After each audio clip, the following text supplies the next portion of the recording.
Assalamualaikum warahmatullahi wabarakatuh. Perkenalkan nama saya Muhammad Iqbal Ramadan dari kelas SI 203. Pada kesempatan kali ini saya akan menjelaskan jawaban saya pada ujian tengah semester, khususnya pada mata kuliah analisis proses bisnis.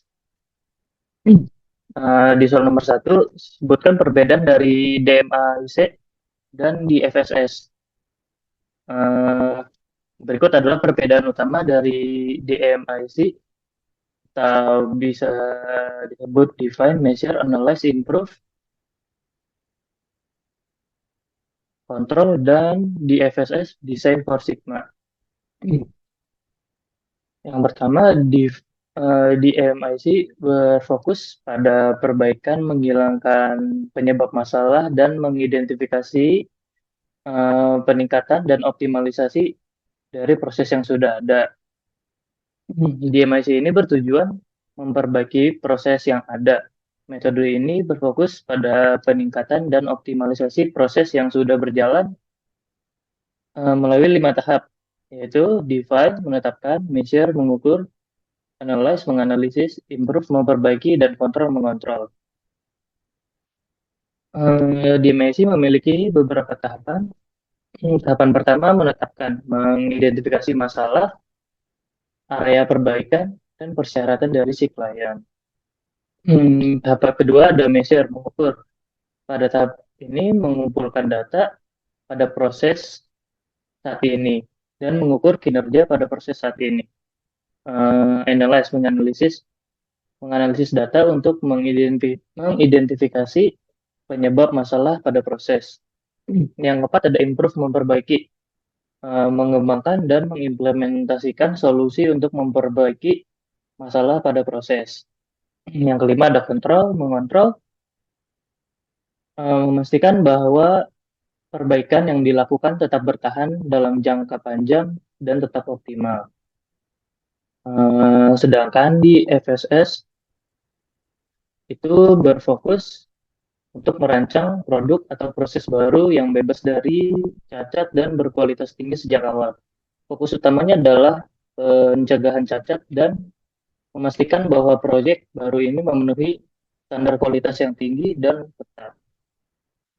Di FSS bertujuan pada perancangan proses baru yang berkualitas tinggi sejak awal. Metodologi ini berfokus pada desain dari awal untuk memastikan bahwa proses atau produk baru memenuhi persyaratan kualitas Six Sigma sejak awal. Eh, ada beberapa metode atau langkah-langkah yang digunakan untuk di FSS. Di MADV adalah salah satu metode yang populer. Berikut adalah penjelasannya. Define, menentukan. Tahap ini melibatkan penentuan tujuan proyek, kebutuhan pelanggan, dan spesifikasi dari proyek tersebut. Yang tahap kedua ada measure, mengukur. Pada tahap ini mengukur faktor-faktor kunci yang berpengaruh terhadap proses dan kinerja yang diinginkan. Yang ketiga ada analyze atau menganalisis. Tahap ini untuk memahami bagaimana faktor-faktor yang telah diukur dapat mempengaruhi hasil dan untuk mengidentifikasi kemungkinan perbaikan. Tahap keempat ada desain, mendesain solusi atau proses yang untuk memenuhi kebutuhan yang telah ditentukan dan dianalisis sebelumnya. Tahap terakhir ada verify. Tahap ini untuk memverifikasi dan memastikan bahwa desain baru yang dibuat berfungsi sebagaimana mestinya dan memenuhi semua persyaratan yang sudah ditetapkan. Kesimpulannya, di MIC dan di FSS adalah alat atau metode yang berharga untuk mencapai kualitas yang lebih baik. Pilihlah metode yang tepat tergantung pada situasi Anda. Gunakan DMIC ketika perlu meningkatkan proses yang ada dan mengidentifikasi atau cacat. Gunakan di FSS ketika Anda perlu merancang proses baru yang memenuhi standar kualitas yang ketat sejak awal. Eh, Soal nomor 2, apa yang Anda catat dari 4 jurnal tersebut?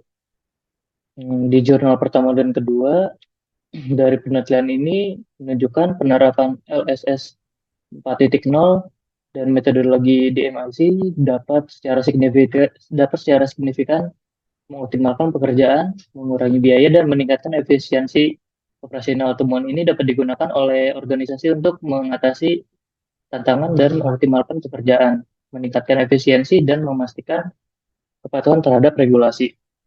Di jurnal ketiga, penelitian ini mengungkapkan bahwa integrasi LSS dan building modeling dapat dalam proses konstruksi luar lokasi memberikan berbagai keuntungan secara signifikan. Berikut adalah kesimpulan dari penelitian ini. Peningkatan produktivitas dan kualitas implementasi LAS dan BIM secara bersamaan secara efektif meningkatkan produktivitas dan kualitas proyek konstruksi. Penggunaan metode ini berhasil mengurangi 5 proses pekerjaan yang tidak bernilai dan waktu pengerjaan ulang.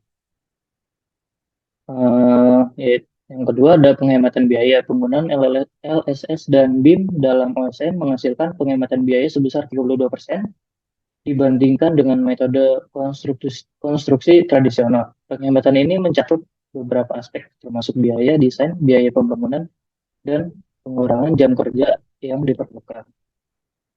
Keuntungan finansial dan non-finansial. Selain penghematan biaya OSM dan LSS, dan BIM juga memberikan manfaat non-finansial, seperti peningkatan kesehatan dan keselamatan bekerja, serta dampak lingkungan yang lebih baik. Proyek yang dianalisis menunjukkan perbaikan signifikan dalam kategori lalu lintas energi, digunakan limbah, dan arus gas. Efisiensi pengiriman just in time, peningkatan metode pengiriman just in time untuk material dan komponen memastikan bahwa bahan tiba di lokasi hanya saat dibutuhkan dan mengurangi penundaan dan limbah. Secara keseluruhan, penelitian ini menunjukkan bahwa penerapan LSS dan BIM dalam OSM tidak hanya meningkatkan efisiensi dan proyek konstruksi, tetapi juga memberikan manfaat finansial dan non-finansial yang signifikan. Pada jurnal keempat, penelitian ini bertujuan untuk meneliti apakah proyek yang dikerjakan mahasiswa memiliki efek yang bertahan lama di perusahaan. Secara keseluruhan, penelitian ini memberikan kontribusi signifikan pada teori pembelajaran reflektif dengan memberikan wawasan baru tentang kebutuhan mahasiswa akan model studi yang diadaptasi. Itu saja dari saya, kurang lebih mohon maaf. Wassalamualaikum warahmatullahi wabarakatuh.